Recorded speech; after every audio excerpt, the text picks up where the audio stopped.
I rise to speak on the Environment Protection and Biodiversity Conservation Amendment expanding the water trigger bill of 2023. And as an environmental lawyer, I feel very strongly about this issue, and I'm speaking in strong support of this bill that my colleague Senator Hanson-Young has brought to the chamber today. But I must say it's somewhat reminiscent of a decade ago when we were here having precisely this same debate. So if you'll indulge me a little history lesson, the EPBC Act was brought in by the Howard government, and that probably tells you all you need to know about whether it actually protects the environment. Sadly, all indicators are that our environment is in terminal decline, and these laws are part of the problem. So they never had a water trigger when they were introduced. They still don't have a climate trigger. They still allow the minister to tick off on any damage he or she likes. There's no fetter on ministerial discretion to approve projects, even if they would send a species to extinction or completely trash a World Heritage Area.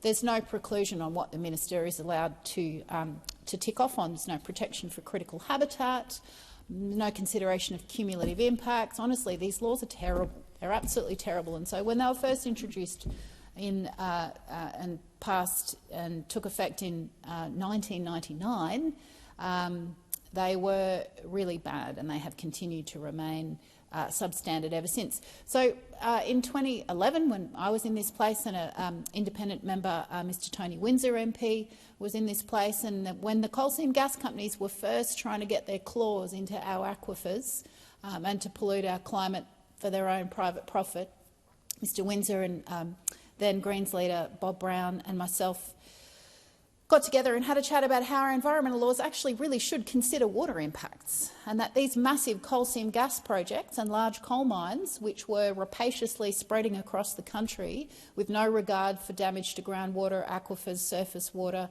and certainly with no regard to the climate, how there actually needed to be some federal oversight of that impact on water. And Mr Windsor introduced a bill into the House, and I introduced a bill into this place in November of 2011 that said, actually, yes, the federal government should consider the water impacts of coal seam gas and large coal mines.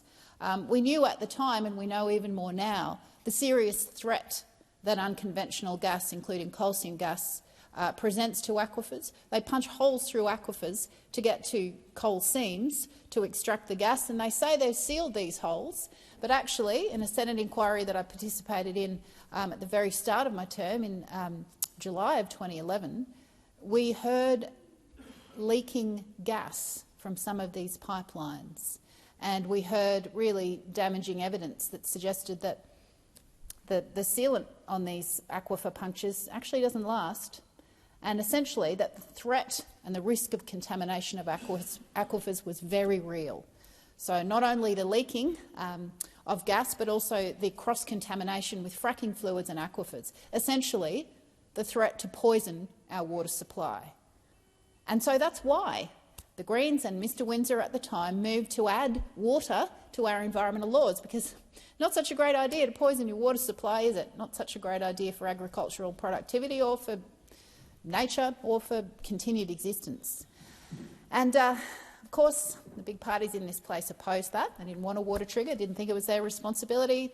States were doing U-Butte job, no worries, mate, go back to sleep.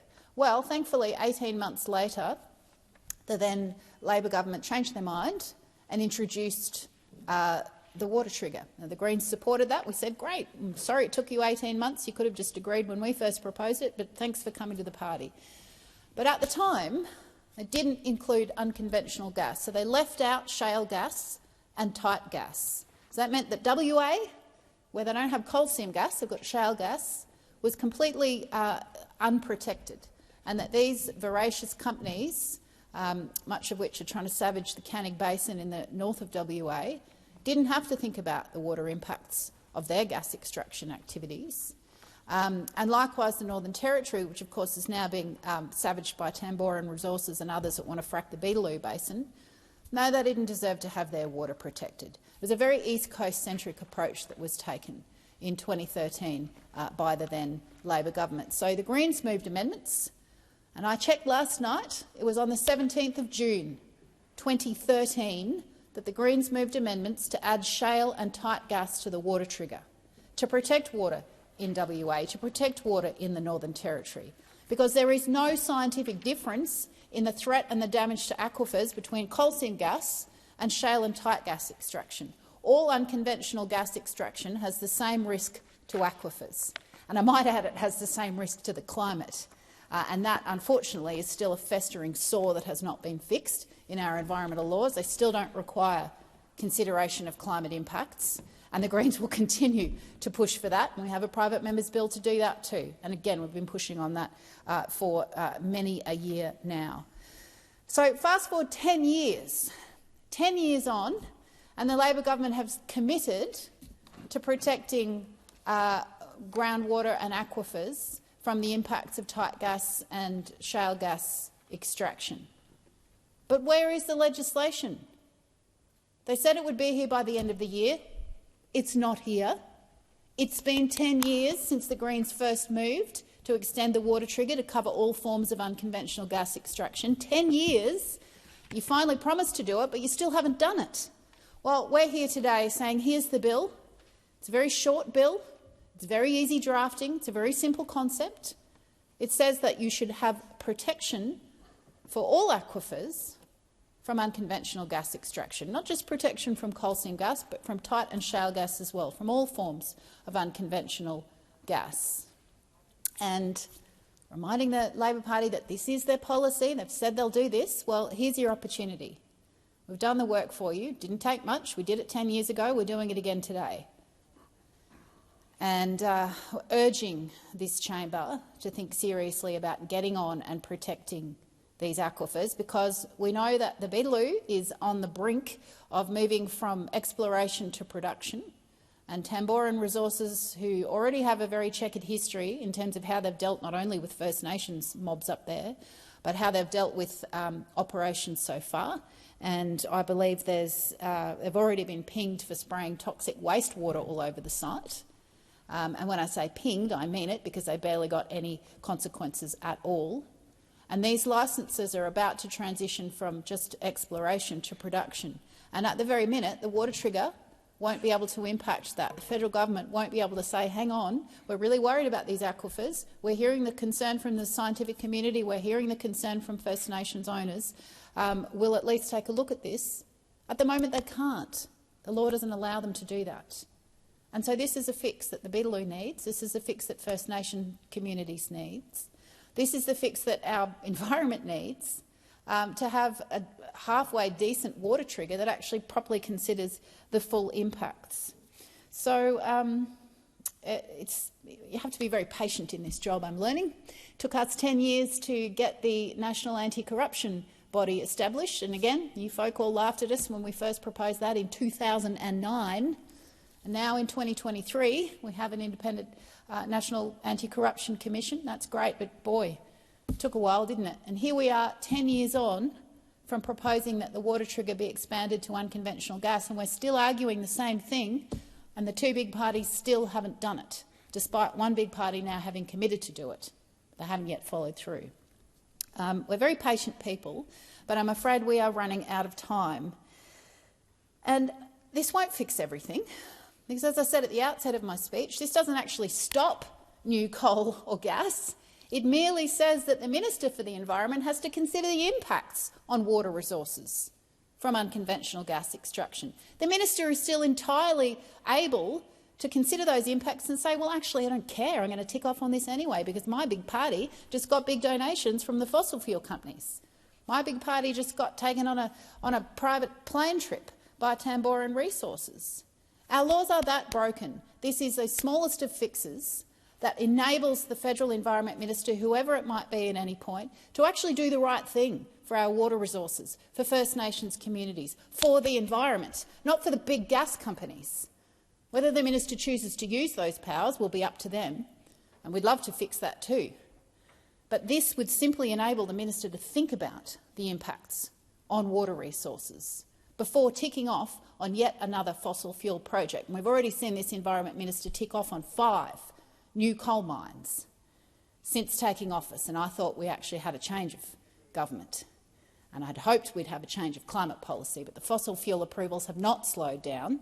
The climate impacts are still not required to be considered under our federal environment laws, and the water impacts can be ignored unless you're coal seam gas. If you're shale and you're tight gas, then the law says we don't care. Go right ahead, be our guest. Here, have some more donations, carry right on. And so this bill would enable protection for those WA aquifers, for those Northern Territory aquifers, and it would deliver on the Labor Party's belated promise to do this. And we're still waiting, and proverbial and literal Christmas is coming. But I want to come back to the fact that this will not stop unconventional gas extraction if the minister doesn't want it to stop. And in fact, what the Greens would like to see and what the science dictates, what the International Energy Agency is saying, is we can't afford any new coal or gas. So these laws, which would permit the Environment Minister to still tick off on new gas, even if there's going to be dastardly impacts on aquifers, which likely there will be, actually what we'd really like to see is a ban on new coal and gas. And we have separate private members' legislation to achieve that. It's what the science says, it's what the community wants, it's certainly what our aquifers and what our climate deserve. But this bill, 10 years after we first suggested this, would simply provide the same protection to aquifers on the west and in the Northern Territory as those on the east coast have had for some time now. So it doesn't fix the fact that First Nations communities don't have free, prior and informed consent over these projects, and my colleague Senator Cox and my colleague Senator Hanson-Young have been working really closely with the traditional owners in the Beetaloo basin, who are desperately worried about the impacts on their land, on their culture, on their continued enjoyment of an area that they've caretaken for millennia. This bill doesn't give First Nations communities the right to say no. Again, we have a separate private members bill to do that. And again, I introduced that in 2011, 12 years ago. We said that communities should have the right to say no to coal seam gas and coal and unconventional gas on their land. Our farming communities are precious. First Nations communities deserve the right to say no to projects that are going to stuff up their land and water, and poison the drinking water and potentially lower the groundwater table from this gas fracking. So this bill is one part of the puzzle. The Labor Party say they want to do it, but, you know, time's ticking, folks. Here's a bill. It's a very simple bill. It doesn't fix all of the problems with unconventional gas extraction, and it still leaves a gaping hole in our environmental laws where there is no climate trigger, which we'd like to fix. It still leaves the Environment Minister with the ability to approve new coal and gas, which we'd like to fix. It doesn't help communities to say no to coal or gas, again, which we'd like to fix. We've got other private members' bills that fix all of that. This bill simply says that the water trigger should not be blind to the needs of WA or the Northern Territory. Authorised by L Waters, Australian Greens, Canberra.